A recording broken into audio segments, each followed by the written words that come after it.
the middle way approach is the most sensible and pragmatic way. I support the middle way approach. I support the middle way approach. This kind of approach can potentially serve as an inspirational model for many conflict areas in different parts of the world. It's grounded in a real appreciation of the complexity of today's world. I support the middle way approach.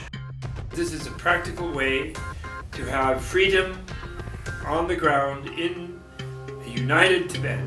I support the middle way approach because it allows for the Tibetan inhabited areas within the People's Republic of China to be under a single administration and have meaningful autonomy. I support middle way approach. This is an idea whose time is coming.